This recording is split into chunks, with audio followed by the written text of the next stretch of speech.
علمی cassette and C D centre, تلاوت قرآن پاک اور علماء کرام کی تقاریر کا مرکز۔ 23 اپریل 2006 کو محمد شبیر نے ڈاکٹر ذاکر نائک کے ساتھ انڈیا میں ملاقات کی اور ان سے آٹوگراف لیا۔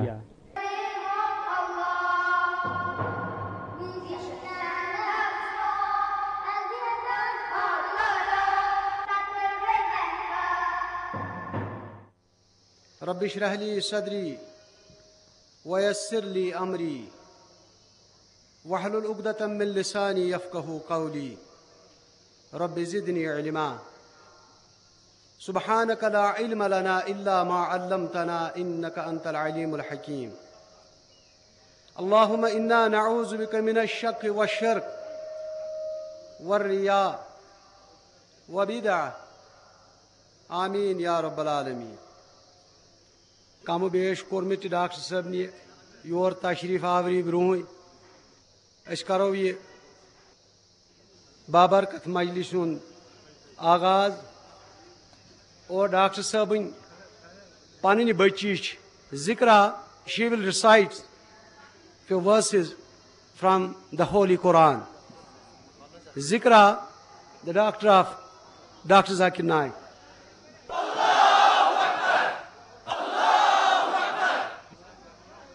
أعوذ بالله من الشيطان الرجيم بسم الله الرحمن الرحيم والفجر وليال عشر والشفع والوتر والليل إذا يسر هل في ذلك قسم لذي حجر ألم تر كيف فعل ربك بعاد إرم ذات العماد التي لم يخلق مثلها في البلاد وثمود الذين جابوا الصخر بالواد وفرعون ذي الأوتاد الذين طغوا في البلاد فأكثروا فيها الفساد فصب عليهم ربك سوط عذاب إن ربك لبالمرصاد فأما الإنسان إذا ما ابتلاه ربه فأكرمه ونعمه فيقول ربي أكرمن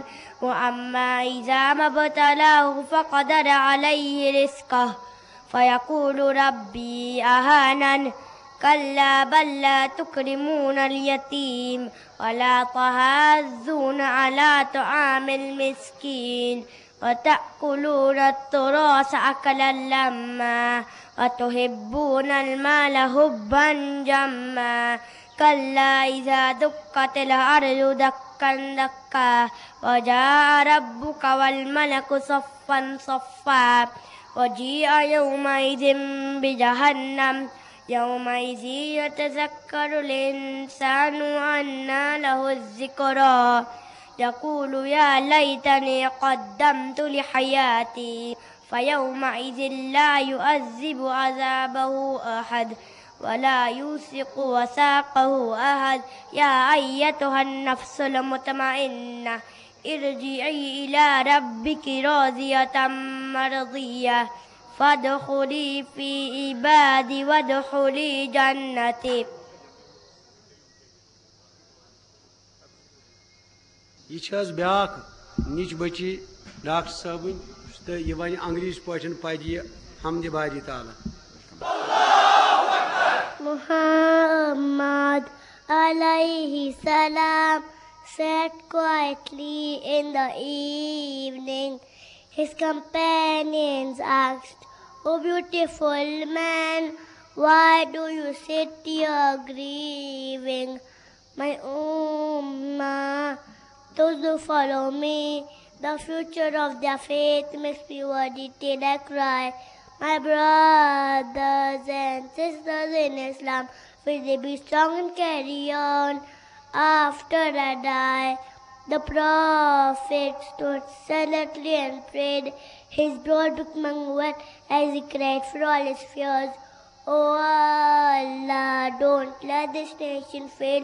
As he pleaded through the night, the earth around him filled with tears. My ummah, those who follow me, the future of their faith makes me worry till I cry. My brothers and sisters in Islam, will they be strong and carry on after I die? A stillness fell over the land. Companions gathered near to where the Prophet laid. As Aisha, his wife, held tight to his hand, the Prophet spoke again before he passed away. My ummah, those who follow me, the future of their faith makes me worry till I cry. My brothers and sisters in Islam, will they be strong and carry on after I die? Believers, brothers and sisters in Islam, will we be strong and carry on until we die?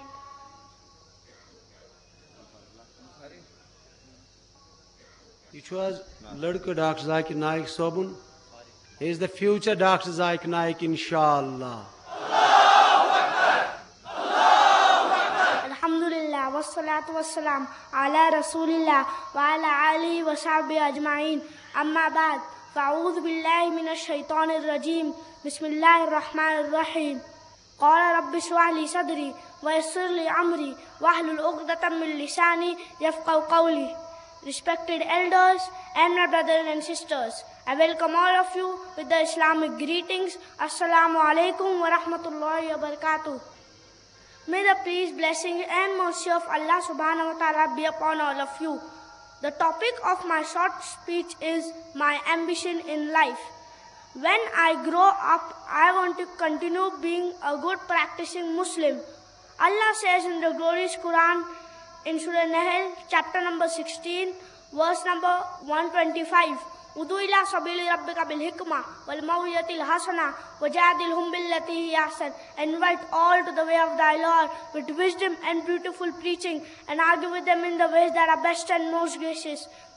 Allah also says in the glorious Quran, in Surah Al Imran, chapter number 3, verse number 104, let there arise out of you a band of people, calling you all, enjoining what is right and forbidding what is wrong. They are the ones to attain felicity.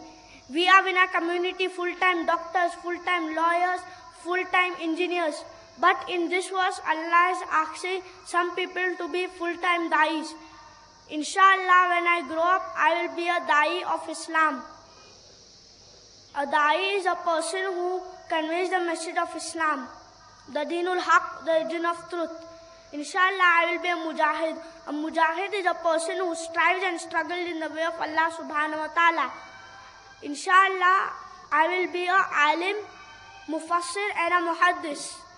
Inshallah, I will master the language of Arabic to understand the teaching of Islam better.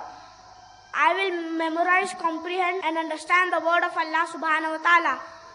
Inshallah, I will be a hafiz of the Quran and a qari like Sheikh Sudesh and my beloved teachers. My role model is Prophet Muhammad sallallahu alaihi wasallam.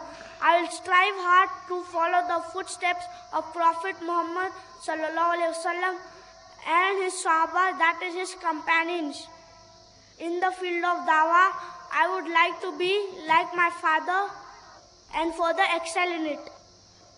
I would like to end my talk with a Quranic verse from Surah Fusilat, chapter number 41, verse number 33. وَمَنْ أَحْسَنُ قَالًا مِّمَّنْ دَعَا إِلَى اللَّهِ وَعَمِلَ صَالِحًا قَالَ إِنَّنِي مِنَ الْمُسْلِمِينَ وَآخِرُ دَعْوَانَا أَنِ الْحَمْدُ لِلَّهِ رَبِّ الْعَالَمِينَ.